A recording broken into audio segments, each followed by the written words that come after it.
So today I'm going to be continuing some thoughts with regards to a book called Jonathan Livingston Seagull. Last night I said I'll be right back, and then I never came back. I hope I don't get a bunch of dislikes, but if I do, I suppose I deserve them.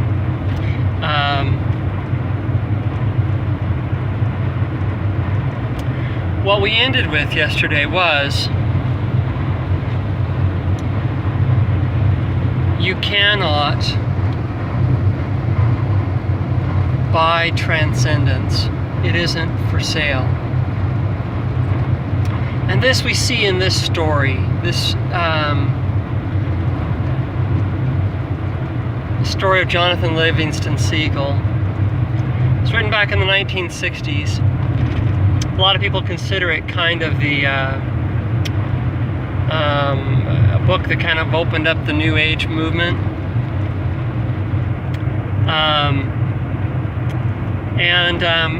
We find this fascinating thing wherein Jonathan has to make a choice between flying and living for the sake of survival, and flying for the sake of flight itself.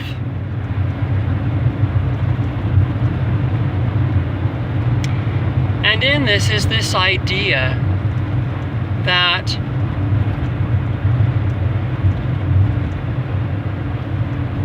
it might be possible that the thing which everyone prizes, the success which everyone worships, and for which everyone is devoting their time, their money, their energy, that thing might be flawed in its very premise. And it's an outstanding idea. I don't know if outstanding is the right word, but it's a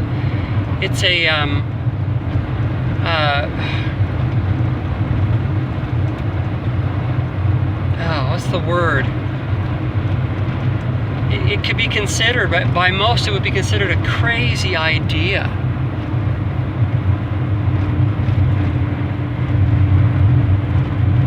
And there's a few places in the book where it talks about, the leaders of the flock and Jonathan's father saying something to the effect of, if you're going to study how to scratch a living, study how to feed. And he expresses a great worry that the day is coming and is soon upon us when winter will be here and the fish will be few. And look, boy, get on the ball. And Jonathan tries, but he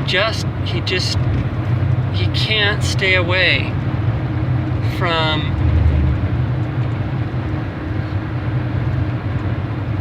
the concept of flight itself. And why? There's almost this idea, well, why flight itself? Why is this a story about seagulls? Why is this a story about a seagull who believes that flight is about flight? Because if you can fly away. If you can fly, then you can fly away.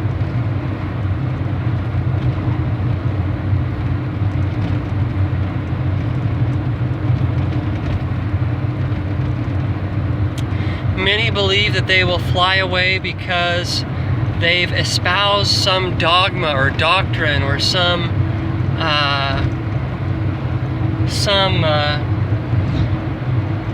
they're a part of a particular sect, the right sect, or they believe that they will fly away if they can just buy their way out of suffering.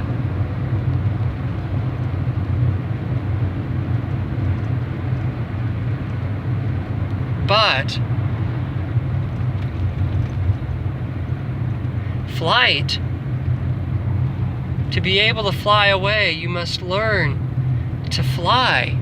And you say, well, maybe there are those who already, it's like I'm thinking about the story, you know, it's like, we could say, well, all the seagulls flew. Well, yes. And many do in our own societies nowadays.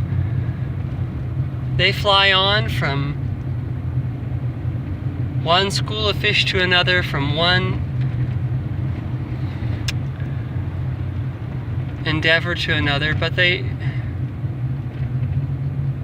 don't fly away. It's just one round on another of the same thing.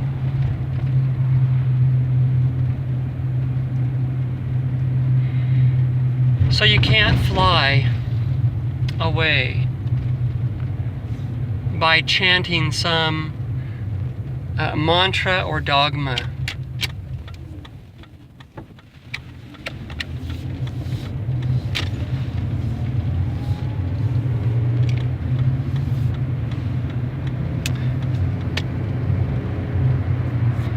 You fly away by learning what flight is for.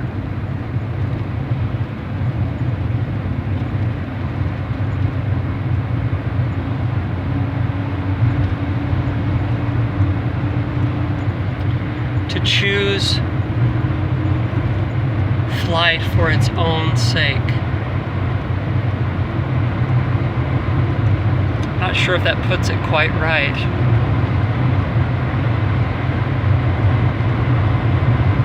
Well, and then it's kind of fascinating.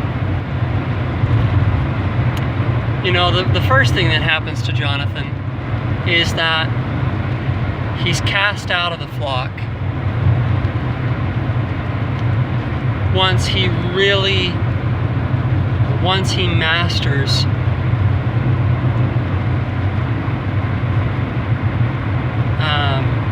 the story goes that he masters going fast, and he buzzes the morning flock that's feeding, you know, like an airplane would. That's not the right word. Where they buzz the tower or whatever, he does that. And he's banished for life. Interestingly, because what is said is that it's because it is, what's the word, reckless.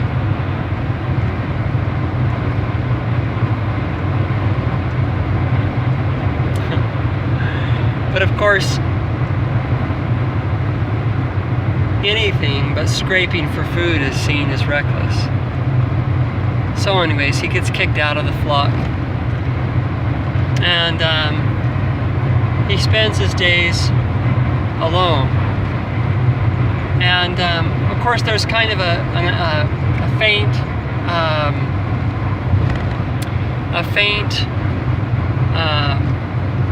picture drawn here of the monk who is you know, has to go away on the mountain, and you see Jonathan spending out the rest of his life alone, mastering flight. Well, that's one path. But here's where we have to remember that the path to enlightenment is a trackless path.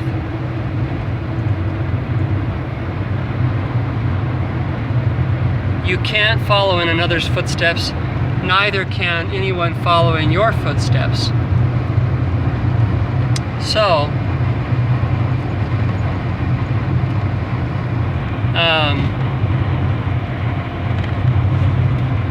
So, realizing that probably can't see my eyes because of the reflection. Anyways, the concept is that you get this idea of this monk, and that's all fine and good. But I can promise you one thing. If you choose the path, the trackless path to enlightenment and transcendence, you will be cast out of the flock.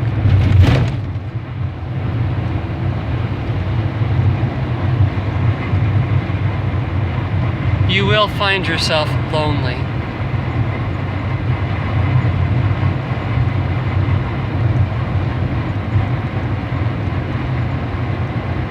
And that doesn't mean you won't still have people around. That doesn't mean that there won't be others around. But whether you find yourself as Jonathan Dan alone on some beach, or whether you I figure out the best position for this thing. Whether you find yourself alone on some beach, or whether you're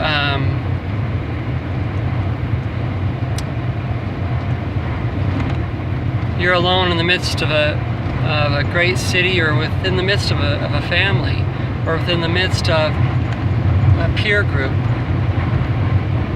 you'll find yourself alone.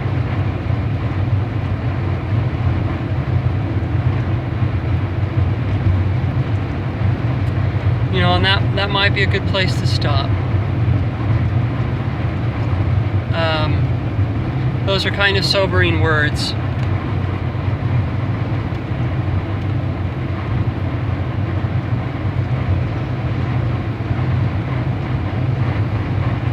In some ways, I wish I could say they weren't true.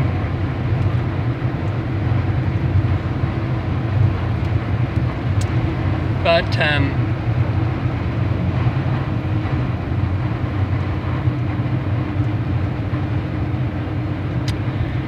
maybe let's pick up next time.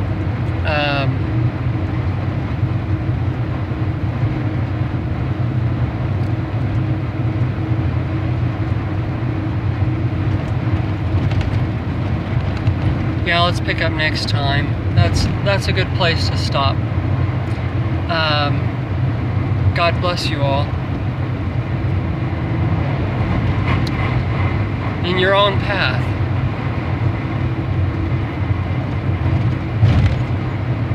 Wherever you may wander,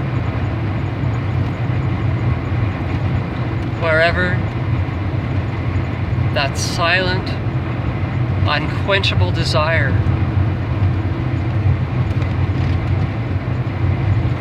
may have taken you.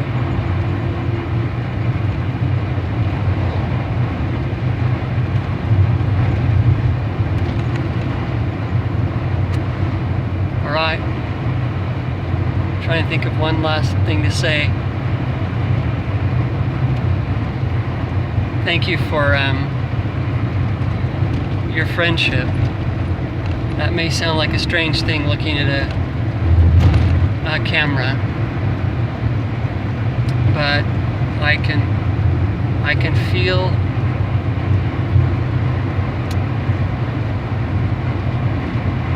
all of you there. May God bless you.